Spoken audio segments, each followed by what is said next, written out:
So Eric, can you tell us a little bit about the development of the tack stop in Milsom West? Yeah, so the development started really with the concept of a rule book from a basic game, and like everything that's done at Milsom West is suspension of disbelief. That's one of Josh's favorite key terms. And what we did is, instead of doing the standard rule book, we wrote it like a military tack stop. So it's got the feel of what you would get if you were a rifleman in a standard infantry rifle company. And basically the tack stop it's ever evolving. It's a living document. We didn't write it just to have it stand the test of time. It evolves, and the reason it evolves is Milsom West does an AAR after every event, and on top of the AAR, they send out surveys. And so when I was a director and a major part of Milsom West, we kept a log, and they still keep it today, of all the AAR comments that come in. And so that log gets looked over before every event, and they look for ways to implement the feedback that comes through. And then if it's something that impacts the tack stop gets updated, and then they publish a new version. I think we're on 2.4 right now, so it started with 1.0, and it continually evolves as the players provide feedback, and as long as it stays within the spirit of the event and the quality that Milsom West is trying to maintain, we push that forward. So how do you feel this event went, especially for 1st Platoon, which you were the platoon sergeant of? Personally, I feel that this event was by far the best Milsom West event yet, which is great because you see that continual evolution. I came at it from a different perspective this time. Instead of being heavily involved with the pre-planning and being a faction commander, I got to be a platoon sergeant and more on the receiving end, and so it was good to kind of get it from the customer base to kind of understand, and I think it went extremely well. For 1st Platoon, a lot of action. I think even beyond that, the one great thing about 1st Platoon was it was a group of guys, 42 guys that came from all over the U.S., got thrust together to create a team, and they did it. It was great to see a group of airsoft players do what I call die to self or die to their team, and come and strip themselves of all their patches, all the morale patches, all of their team patches, and just be 1st Platoon guys. And they embodied that when shifting squads to help balance out guys. When someone's weapon went down, instead of walking off the field and saying, "I no longer have purpose," we had one guy actually come and start helping with the medic station and distributing ammo. So just a great team and a great group of guys.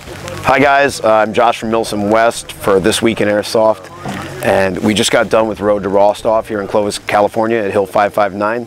We had a fantastic time. By all accounts, it was probably one of the best Milsom West events yet. As you can see, we just spent 40 hours out here in the elements with a bunch of really motivated BB warriors, and we had a great time. We're really excited to be here in California, bringing this style of Milsom to California. I don't think California has really had anything on this scale at this level of Milsom yet, so we're really excited to be here and do that. We're looking forward to doing more events here in California and across the country this year, so look for us in your neighborhood this year.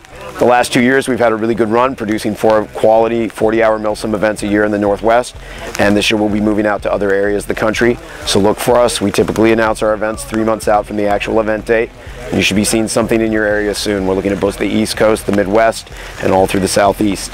We're really excited at the turnout. We had just over 300 participants here today, so a really big turnout for a very challenging operation over the last 40 hours, and it looks like a really nice finish for everyone.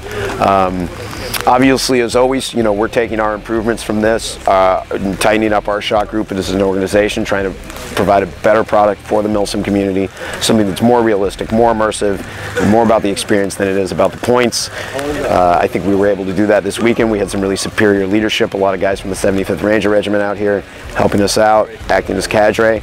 It was really exciting to see such a huge turnout from the California player base, and basically typically we can see 20 to 30% attrition during 40-hour events just due to weather and people not being prepared to spend that much time in the elements. And I don't think we saw more than 10 people leave, due to elements, sickness, injuries, things like that. So I'm really excited to see such enthusiasm from the California player base, and really excited to go to other areas of the country this year. I just wanted to talk real quick for a second about what I think Milsom is. I see a lot of people making a lot of videos about what Milsom is. What I think Milsom is essentially a marketing term that describes a particular paragon of event. the ideal of the event, what you would want it to be. I think why we have such a hard time describing what it is because we're essentially talking about a scene or genre of event, and no one is quite sure exactly what that would be. For me personally, I wouldn't even say I do Milsim. Milsim West is an effective name because it tells you what we do, who we are, and where we are.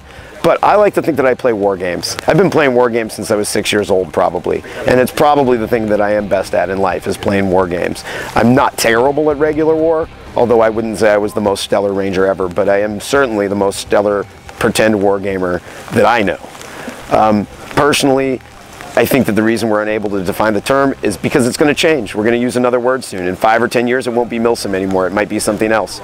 But it'll all kind of mean the same thing. Ultra-realistic war games that are about the experience of actually being a combatant in a real conflict, not just in a airsoft game where there's points. And so, I guess for me, it doesn't really matter what Milsim is, because I'm going to keep doing 40-hour war games that are about the military experience and about the reality of being a soldier in a military unit taking part in a large operation. Thanks for watching. Hey guys, I'm Leanna Vamp and you're watching Spartan 117 GW. Stay tuned.